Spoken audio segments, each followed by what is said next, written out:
It's time for Season 3 with Crystal Palace. Expectations are bigger than ever. The team is ready to achieve more than before. This is the season we're taking Palace to the next level. Okay, I've just got an email from the Palace board and this looks serious. Oh man, it's our board objectives. And the first one itself, win the Premier League. I mean, in just our third season, the Palace board expecting us to do this? I don't even know if it's possible. To be fair, last season we did win the Carabao Cup against a team like Liverpool. We also finished top 4.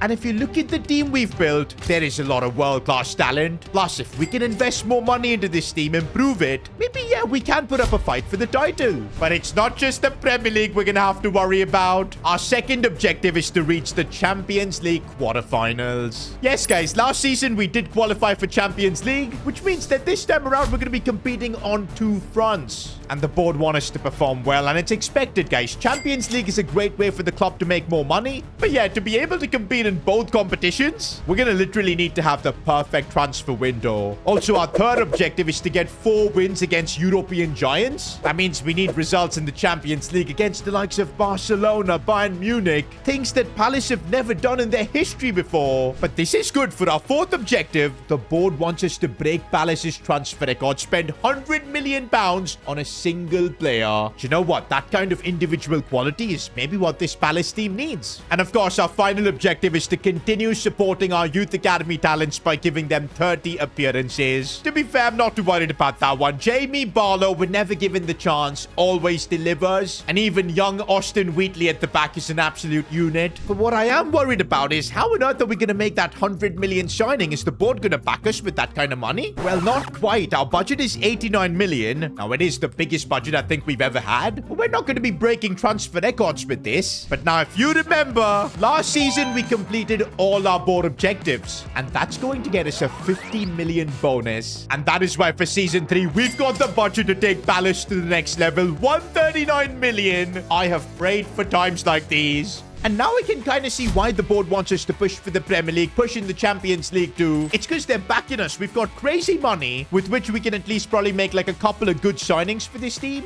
And maybe, yeah, seeing Palace win the Premier League this season might not just be a dream. I think we can pull it off. Now, don't forget our board objectives this season. They're going to be super important to try and complete because we got to do at least 3 of them to just keep our job here at Palace. Completing 4 gives us a 25 million bonus and all 5 gives us 50 million. And that's what I kind of want for even next season. So I guess it's time to lock in.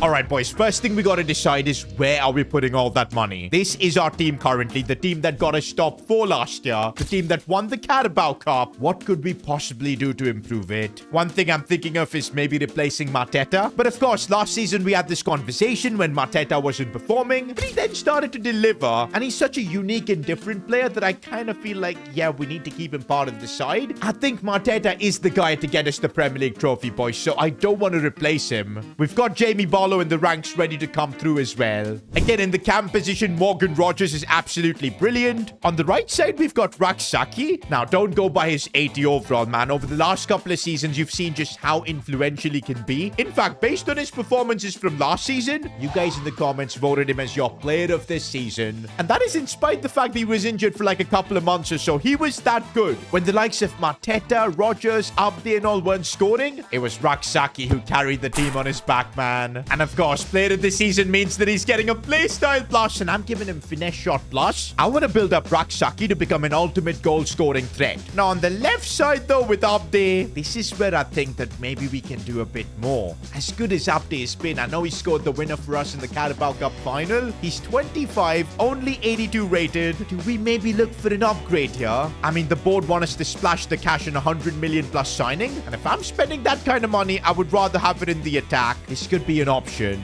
In the midfield, Wharton and Neves is absolutely brilliant. I like our backline of Esteve and Lacroix, although to win the Premier League, are we going to need someone super high rated too? That might be something to be on the lookout for. Also, we've got Big Dean Henderson in goal. He might be only 83 rated, but this guy just makes the most clutch saves ever, man. I don't think we need to replace our goalkeeper. So far, it's only looking like the left mid spot where we can get an upgrade.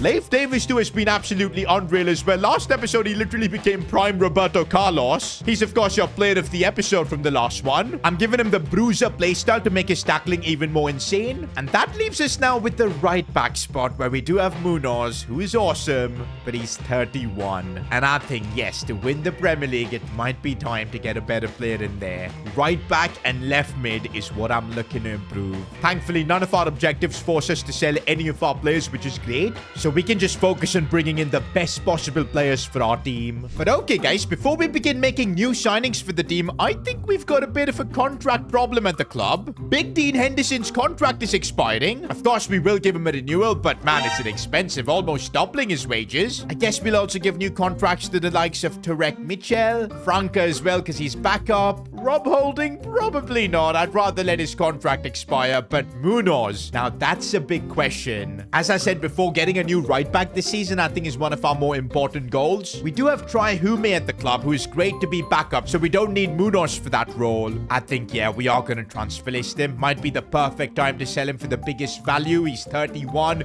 We need someone better. Oh, and already there's a pretty good offer coming in for Munoz from Chelsea. 22.9 million. I don't think we're going to get much more than that. And so, yes, I've accepted it. Goodbye, Munoz. He's been such a great player for this Palace journey. But hey, we're now aiming to win the Premier League. We're going to be competing in the Champions League as well. We need more quality. Also, we've got a pretty big offer coming in from Aston Villa for Abde. Now, this has definitely got me thinking because we are considering bringing in a new left midfielder. I mean, the 100 million superstar signing the board wants us to make, it's got to be in this position. And in that case, we won't really need Abde. I kind of like having Marcus Rashford as a backup player because he can even play in the striker position if needs be. So, yeah, bit of a controversial one, but I think I'm going to end cash on Abde. Oh, man, this was definitely a rough one because Abde has given us so many great moments, the winner in that Carabao Cup, but we gotta keep moving forward as a club. 38.5 million is still good money for Abde, and we're gonna have to put this money to great use now. I mean, with just those two player sales, we've got a budget of 197 million. We could legit sign a world-class left midfielder and still have good money left for the right back spot. Okay, now with all that money, we need to make sure we're making the right signing for Crystal Palace. Now, there are quite a few left midfielders we could go for, like Rafinha. He's now playing at AC Milan, 30 years old, so he's in his prime. And bro, he might actually be just what we need to take this club to the next level.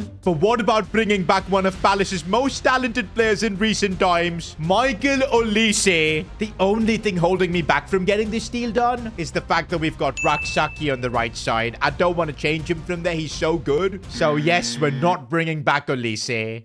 Come on, man. But there is another player who I think would be just perfect for our team. Nico Williams. Somehow Manchester United have got to him before us, but I'm still sure at the right price we can get a deal done. And yo, this is going to cost us way more than 100 mil. But that's how good Nico Williams is. Look at the pace. Just going by his stats, he can probably offer us so much more than what Abde did. And wouldn't this be a statement to all the other Premier League clubs that yes, we are coming for the title. We've got the backing from the board as well. And I'm doing it, bro. We are going for Nico Williams. It's time to lock in. How much is this going to cost us, bro? Don't forget, we also need to sign like a right back as well. So I don't want to be overspending on Nico, but we have to start big. 120 million. Wow, they've countered with 146, man. That is crazy. We're having to empty the bank, boys, for this Nico Williams transfer. We'll keep negotiating as hard as we can. 125 million counter. But nah, they're sticking at 146. Man United don't want to let their prized asset go away. Come on, man. This is going to be the most expensive signing in Palace's history. Can we pull it off, though, at 130 mil? Oh, my days, Man United. Why are you like this? You guys are not even in the Champions League, probably. Okay, just let me have Nico at 135. Finally. Guys, it's just hit me. The only reason we've got enough money to sign Nico Williams is because last season we completed all our board objectives. And that's why this season we need to do that as well. And good thing is, by signing Nico Williams for Crystal Palace, yes, he signed the contract. We've completed our first board objective of the season, the 100 million signing. Palace are now in the big leagues. I told you, boys, season 3 is about to get crazy. A player like Nico Williams at Palace. I mean, honestly, this team is looking so freaking good right now. I can't wait to see this team in action, and well, we're not going to have to wait for long because the Premier League begins now. We're taking on Liverpool, the team that we beat in the Carabao Cup final last year. They probably want revenge, but this is also a game for us to try and make a statement. If we can beat Liverpool in the opening match day, every team will know that we're coming for the title. All right, boys, we do have Nico Williams making his debut for Crystal Palace, and already we're seeing the pace. He's leaving defenders for dust. Keeps going here. Looks for a pass from Mateta. Can we bring it back inside? Mateta, tough angle, but what was that? Was he aiming for the corner flag? Gotta say, we're not done with all our transfer business for this window. We still need to maybe bring in a right back. There's maybe other areas we'll need to invest in. I guess this opening game will give us a good idea of where our team stands. Until then, though, we've got Try Hume in the right back spot, who I do trust quite a bit, who keeps going here. Proper Johnson, he scored. I mean, if this is an audition for Try Hume to potentially become a starter, he's doing everything right. I think the Liverpool goalkeeper just did not see that coming. In fact, even I didn't see it coming. It came out of nowhere.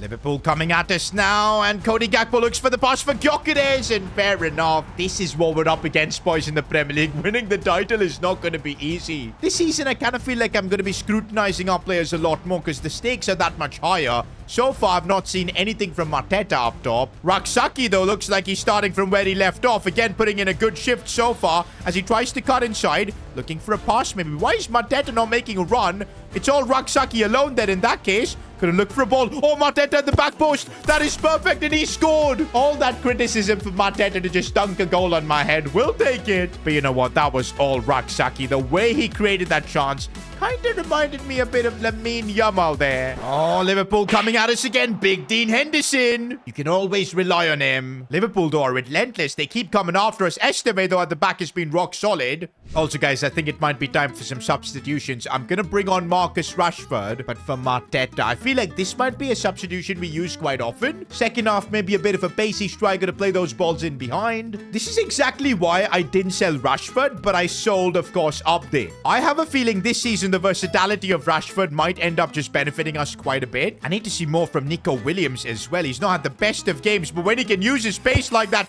he is unstoppable, and then he can produce that. The game winner there from Nico Williams. Absolutely unreal. I mean, I don't think you can ask for a better debut. He rinsed the Liverpool fullback only to slot that home perfectly. Now, that's what I call a statement. Last season's champions, we've beaten them, and convincingly, especially at Anfield. It really does feel like we are building something special here, and already you can see the growth. Raksaki going up by 1 overall. Morgan Rogers as well up to an 86. Mateta up to an 84. The one doubt I do have with the remaining money, do we need a new right back? I mean, Hume's doing the job. He was absolutely unbelievable. Should I just use the remaining money we've got and go big on maybe a centre back? Would that be more valuable for the team? Do you know what? I'm not going to rush into making such an important decision. I think the plan is to assess Try Hume for a few more games and just see how good he can be. Also, boys, for our next Premier League game, I am going to play the likes of Jamie Barlow as well as Wheatley. Whenever we can get the chance, I want to put these youngsters in. Now they're a lot better, boys, with their 70+ overalls. I think they can hold their own. By the way, we do have Try Hume playing in that right back position. Every game for him is like an audition. Right now coming at us, which isn't good, but oh, what a tackle that was from Lacroix. And now we can bomb forward. Leif Davis making a really nice run.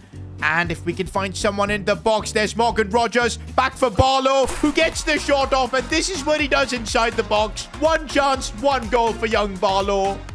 Uh-oh, we have been opened up here, and fair enough. What a strike from the Brighton number 10. On the charger now with Nico Williams. He sees Morgan Rogers making in a really nice run, who kept going, but what a challenge from Kadioglu. That's one thing about Nico Williams, bro. The pace is just ridiculous as he finds Barlow, gets the shot off, but blocked. I think we're going to need something extra in the attack. We'll bring on Mateta. Oh, this could lead to something. Mateta's gotten in behind. We need a big moment from him. Still Mateta, right foot, but he's not Nico Williams. He can't pull it off from that angle. Oh, Try Hume once again. And no, he could have scored that. That would have definitely convinced me to keep him as a starter. We should have gotten a win here. This kind of shows that, yes, our team has made progress, but winning the Premier League title, man, it's going to require a lot more from us. I think I have made my decision on the right back spot. We need a better player in there. Try Hume is a great squad player, but I need someone more reliable if we're going to challenge for the Premier League. Now, my question is, can we afford Reece James? I think he's absolutely everything we need. Yes, he's not going to be the quickest right back, but just look at how balanced his stats are. That's kind of what we want from our right back. The crossing, the dribbling is going to be so good on the ball. And looks like we will have the money to afford him. We've got 56 million left. And I reckon if we put in 40 million, we can get a deal. Okay, maybe 45, but let's try and negotiate a bit with Antonio Conte. Get this deal down to, say, 42. And boom, it's actually worked. Now, that's what I call a top-tier signing, man. Look at Reece James. By the way, meeting up with Nico Williams right there. These are our 2 signings for the season so far, and I think they're splendid. Bro, this is a proper statement of intent. We've brought back Reece James to the Premier League, and oh, man, the first 11 now looks so freaking good. And there's our new signing, boys. Reece James in that right-back spot. Now, unlike that Brighton game, I don't want to be dropping points. I feel like our team is strengthened now even more. Oh, but that was a bad challenge from me. The minute I pressed tackle, I knew that was going to be a pen. Well, this is not the start I was hoping for. Big Dean Henderson's got to save it, but no, what was that? He literally went the right way. Well, I guess we've got a job to do here. And Nico Williams is trying to help us do that. I don't know how he's managed to keep the ball inside here. Looking for space to maybe shoot. Nico Williams finds it. How is Pope saving that? Taking this one short. It, of course, finds its way for Nico Williams, who sees a cross at the back post. Mateta, the man mountain, doing what he does best. Man, Southampton are just finding it so easy to get in behind our defense, which isn't good, but I think Lacroix did enough there to put the Southampton player off. Oh, Nico Williams, there's the pace, and you can't stop that. You can't stop that. He's got the finish as well. This is why we paid the money to bring him in. I don't think Update can produce stuff like this. Here's Hogg! Wait, what? Did we actually concede that? Fair enough. That might be one of the most ridiculous volleys I've seen. Bro, I can't lie. Southampton are giving us a proper fight. And if we want to be champions of England, these are the games where we just need to win. And okay, maybe we can do something here on the charge. Mateta getting tackled so easily. Oh, but here's Mateta. He's broken through. He's trying to get a shot off on his left foot. He couldn't. This has been a stinky game from Mateta, man. Bro, Southampton just keep coming at us, man. It does not stop. Lacroix this time does not concede a penalty. But yeah, man, we need something extra in the attack, and that's why you can see Marcus Rashford there, but we can't get the ball to him. Ruben Neves, though, he's kept the ball nicely there. Looks for Raksaki, and maybe we can do something here. Morgan Rogers now. I see Rashford. We don't get the ball to him properly. Can he do something from here? Looks back for Raksaki, who's gone through. No. And no! How did Pope save that? That was the winner. Okay, maybe we can still win this game. Nico Williams is going with everything he's got. Still Nico. How did he do that? Bro, Nico Williams is actually crazy. He's literally squeezed that in from an impossible angle. I can't believe it. He nutmegged like 2 players there, it felt like. I know he cost over like 130 million, but it might be the best 130 million this club will ever spend. Oh, and now we could maybe go for more. This is what Marcus Rashford off the bench can do. Rashford shoots. I can't believe it. He just can't get himself a goal. But it is enough for us to get the win. We'll take it, man. We had to fight for this. That just shows that winning the Premier League is going to be a lot more complicated than we thought. Although I do feel like we've got the squad to compete. There's even depth, man, with Rashford, Barlow on the bench, players like Hume. We are now on transfer deadline day, but I've got no plans for selling any of our players or even buying new ones because we're kind of out of cash. But wait a minute. There's a media article right now coming out of Marca, which is a Spanish-based newspaper. Real Madrid have struck a deal with Crystal Palace superstar? Oh no, who could this be now?